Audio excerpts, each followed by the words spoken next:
Cuando iniciamos esta entrega de noticias, les decíamos que cuesta recuperar el habla después de lo que vimos. El programa que precedió Última Mirada, Chile, las imágenes prohibidas, porque no es fácil digerir para nadie. Da lo mismo cómo piense uno, qué haya vivido, qué no haya vivido, cuándo nació. Eso pasó en nuestro país y eso es un dato. Y eso nos debe llamar a una reflexión y no es fácil, no es un trago fácil de pasar.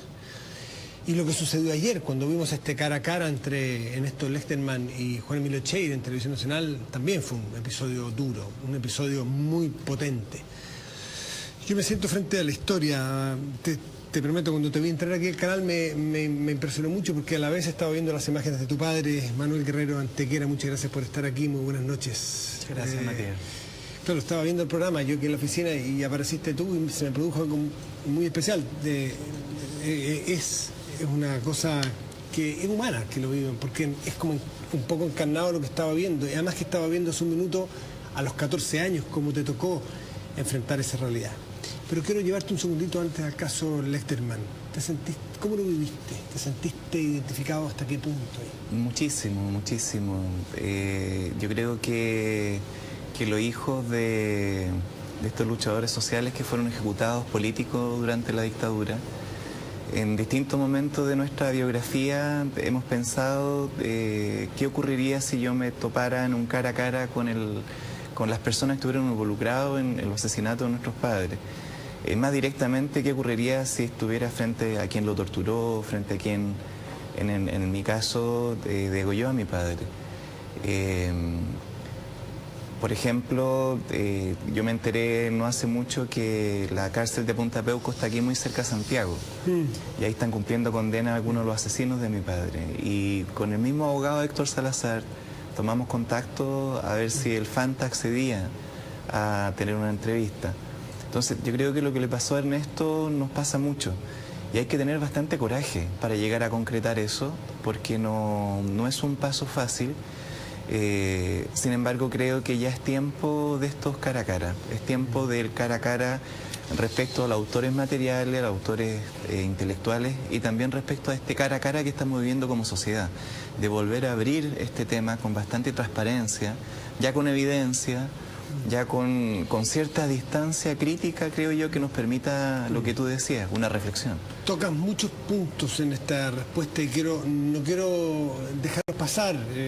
Yo tenía para más adelante esta parte, porque me sorprendió mucho hace rato leyendo, preparando esta entrevista, leer una entrevista justamente a Miguel Stay Reino, el Fanta, condenado a cadena perpetua por el crimen de tu padre.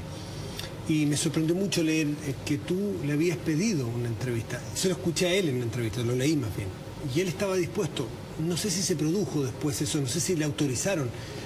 ¿Pudiste juntarte alguna vez con este reino? La primera vez que yo di la señal, él no estuvo dispuesto a hacerlo. Pasó un tiempo, estamos hablando de ciclos de años, en que nosotros seguimos madurando. Digo nosotros porque esto eran conversaciones familiares también, donde personas que me tienen cariño, afecto, me decían no es necesario. Ya, pero tú sabías que sí. Claro, el mismo abogado me decía no vas a encontrar nada detrás de esa mirada. ¿Pero qué buscabas tú? Yo buscaba precisamente la mirada, es decir, que encontrarme, el cara a cara es una muy buena expresión, encontrarme cara a cara, que nos viéramos el rostro, que viera cómo me he reconstruido como persona, que viera una persona sana frente a él, que a pesar del enorme daño que él provocó, que en el caso además del Fanta se trata de una persona que conocía a mi padre, fue un traidor de la militancia, y en los ojos de él encontrar... Quizás los últimos ojos que vio tu padre. Exactamente, eso dijiste en una entrevista. exactamente. Es decir, él nos quitó el privilegio de que mi padre tuviera una buena muerte, que muriera por la edad de viejo, y él tuvo el privilegio de mirarlo a los ojos. Esa última mirada yo no la tuve. Él no accedió, después pasó el tiempo. ¿Hoy lo harías? Si supieras a través de esta conversación que el Fanta está viéndolo, a lo mejor es probable que nos esté viendo. Sí, yo lo haría, yo lo haría. Lo que me preocupa es que este tipo de situaciones puedan ser utilizadas para un blanqueamiento de que él, por ejemplo, presente esto como buena conducta. que fuera una manipulación, una instrumentalización, pero si se diera la oportunidad de un gesto, quizás precisamente como lo logró hacer Ernesto, que es en una especie de audiencia pública, que es un encuentro en un espacio público, yo estaría dispuesto a hacerlo. ¿Qué piensas? Tú eres sociólogo, estás hablando ya como sociólogo, ya tendiste a hablar de la sociedad, de la reflexión, de los momentos que estamos viviendo, de abrir. ¿Qué piensas cuando lees Twitter, porque sé que eres tuitero, o escuchas en una radio o alguien declarar con muy buena intención probablemente que para entender esa violencia que vimos en el programa anterior hay que mirar el contexto, que hay que entender el contexto, que tienen explicación esas cosas, que a lo mejor tienen explicación la muerte de tu padre y de Parada y de Natino, o tantas personas, o lo de Rodrigo Rojas, que murió quemado, que entiendan el contexto. ¿Qué te pasa a ti cuando lees eso? Nuevamente, a mí me parece que conocer el contexto siempre es útil. Es útil conocer la historia. Es útil sobre todo ir a las causas que gatillan cierto tipo de situaciones que no deseamos que vuelvan a ocurrir. Sin embargo, me parece obsceno que se apele al contexto para exculpar a quienes tienen responsabilidad. O sea, una cosa es historizar los procesos.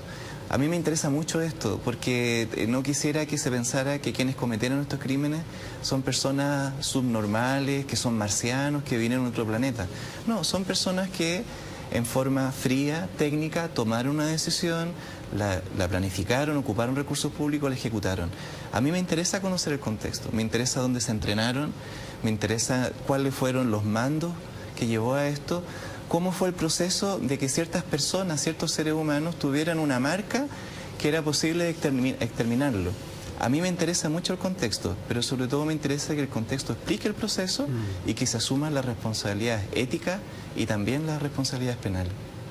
¿Por qué, Manuel, en Chile es noticia, me refiero al caso Lechterman, un hecho que ocurrió hace 40 años y que es públicamente conocido? Es cosa de buscarlo en internet y aparecen muchas crónicas, y no ahora, no es la columna de Carlos Peña, no es el reportaje de Rodrigo Cid de la semana pasada en TVN, no es el informante de anoche. Esto está hace tiempo. ¿Qué explica sociológicamente que ahora en Chile se produzca lo que se produjo? ¿Por qué? Yo creo que estamos ya en una sociedad donde estamos perdiendo el miedo. Probablemente desencadenado, gatillado por el movimiento estudiantil, el nuevo movimiento mapuche, los movimientos regionales, la diversidad sexual. Es decir, hay mucho de la sociedad civil que está poniendo a la palestra temáticas antes no abordadas. Una de esas temáticas no abordadas es una forma más transparente de conocer la violación de los derechos humanos. Tenemos informes oficiales, tenemos el informe RETIC, tenemos el informe Vales. Sin embargo, el informe Vales tiene una cláusula de 50 años de silencio. Si los testimonios que se entregaron, todos los antecedentes que involucren personas responsables, estén 50 años de silencio. Bueno, ese pacto de silencio institucionalizado hoy día se está rompiendo. Y se está rompiendo no solo de parte... Por los hechos. Por los propios hechos, pero también se está rompiendo de parte de las propias personas. Seguramente tú escuchaste el caso de un represor que en su lecho de muerte hace muy pocas semanas, entregó antecedentes de dónde estaban detenidos desaparecidos. Se buscó y se encontraron. Es decir, las personas también, tanto las víctimas, los luchadores sociales como los victimarios, están decididos a hablar. ¿Tú crees que el general Cheire tiene más antecedentes? Porque él dijo muchas veces, si yo tuviera una letra más que aportar, una palabra más, no sé, letra o palabra, yo la aportaría, lo dijo ayer. ¿Tú crees que él tiene más que aportar? La experiencia que hemos tenido nosotros en los distintos momentos que personas ocuparon altos cargos de mando en las Fuerzas Armadas, cuando dijeron que no tenían más información, al tiempo resulta que sí la tenían. Pasó en la mesa de diálogo, por ejemplo. Yo participé en el análisis de la información que entregaron las distintas ramas de las Fuerzas Armadas y nos dimos cuenta de que toda la información que tenía que ver con el comando conjunto decían arrojados al mar. Es decir, ahí había una operación de silencio. Ese tipo de situaciones ocurren en las distintas ramas, en los altos cargos. Es solamente una pregunta de sentido común. Es decir, para que alguien haga carrera al interior de una institución militar que es jerárquica, que es vertical, y que llegue a altos mandos durante un gobierno autoritario como fue la dictadura de Pinochet, esas personas es muy difícil que no manejen información. Y si no manejaron información, alguien de la talla del general Chaire, es porque es muy mal militar. Es decir, ¿qué clase de inteligencia estaba a cargo de un comandante en jefe de la Fuerza Armada que no sabe lo que ocurría en Chile? ¿Cómo podemos admitir, con un mínimo de inteligencia, de que él diga que no conoció el informe Reti cuando era comandante en jefe del ejército? Que es previo a que él llegara a la comandancia. Entonces, ahí lo que yo entiendo es que hay un proceso de negación, de racionalización, que la persona está complicada, pero que es necesario hoy día que den paso de valentía y dignidad. Ernesto Lechterman anoche dijo que algo así como que no tuvo vida hasta los 30 años, que fue el momento donde él se enroló un poco en los movimientos familiares. Ese fue un momento, el punto de inflexión en su vida, pero fue muy duro lo que dijo. Antes tuve, no sé si una vida miserable, o no tuve vida, o... Tú tienes una experiencia bastante distinta, entre otras cosas porque quedó tu madre, quedó una hermana, quedó más familia. ¿Cuál fue tu experiencia después de lo de tu padre? Además te pilló de 14 años, no de 2 años. Sí.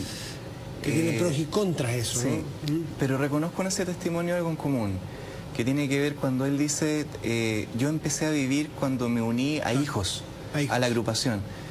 Yo tengo una experiencia parecida en ese sentido. Yo creo que uno comienza a vivir a partir de estas situaciones traumáticas cuando tú retomas la lucha por el bienestar, darle un sentido, darle un horizonte, de que precisamente tuvo un contexto, de que esto tiene una causa, que no te ocurrió solo a ti, le ocurrió a tu pueblo, que este dolor que tú estás viviendo en tu carne no es individual, porque la causa no es individual, es social, es política. Aquí hubo decisiones y también aquí hubo toda una comunidad que sufrió. Lo vimos en el capítulo hoy día.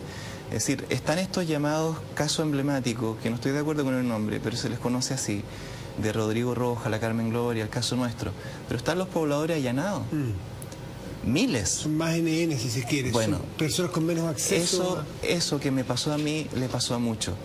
Y eso a ti te da un sentido. Y además, si eso lo une a una lucha por la verdad, la justicia, la reconstrucción, yo creo que uno empieza a vivir nuevamente. No es una vida normal, pero finalmente tú encuentras ahí un espacio donde le otorgas sentido a este dolor. Que va a ser vida normal. Manuel me contaba aquí al llegar que cuando asesinaron a su padre, tú tenías 14 años, ¿sí? 14 años. El año siguiente o subsiguiente lo detuvieron 3 desconocidos una noche. O sea, además amedrentaron al hijo de una persona que habían degollado, como si ya no fuera suficiente amedrentamiento haber matado al padre. Bueno, ahí se fueron de Chile, ¿no? Ahí me contaste esa historia, pero quiero entrar un poco más en lo humano, porque también haciendo este paralelo obligado que estamos por lo que sucedió con Ernesto Lechterman, tú al menos conociste y gozaste a tu padre. Sí.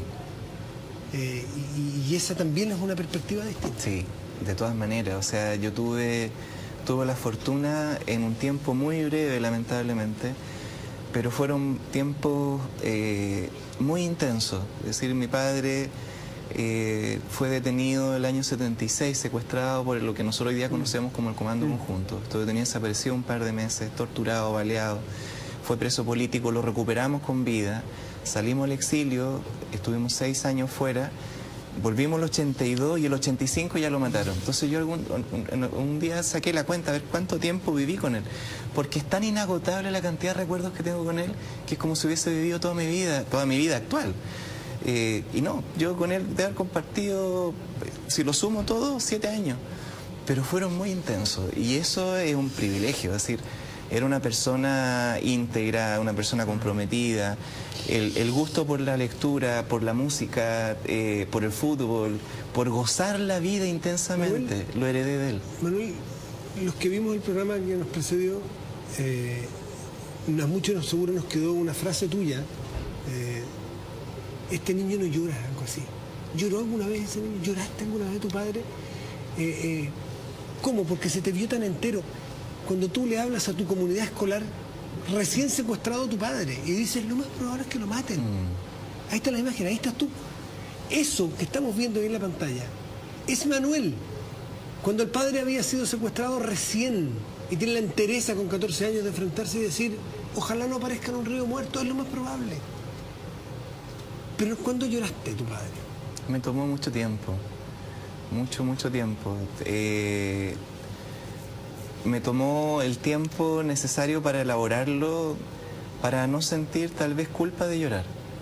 Es decir, creo que la historia política de este país, la represión, la dictadura, nos puso en una situación donde tú también algo me comentabas ahí, que uno viendo estas imágenes seguramente siente compasión, tal vez ternura, indignación, pero también siente algo de culpa. Y la culpa está muy ligada a la responsabilidad. Y yo creo que yo, teniendo 14 años nomás, que era un niño, sentí una responsabilidad de qué no hice de que mi papá lo mataron. ¿Hay algo que yo pude haber evitado? Yo creo que, por ejemplo, cuando se separan las parejas, uno se pregunta como hijo, ¿soy yo el responsable que se han separado? Bueno, en este caso, ¿qué podría haber hecho yo? Y ahí yo me metí en la pelea por democratizar los centros de estudiantes, etcétera. Con el tiempo ya me relajé.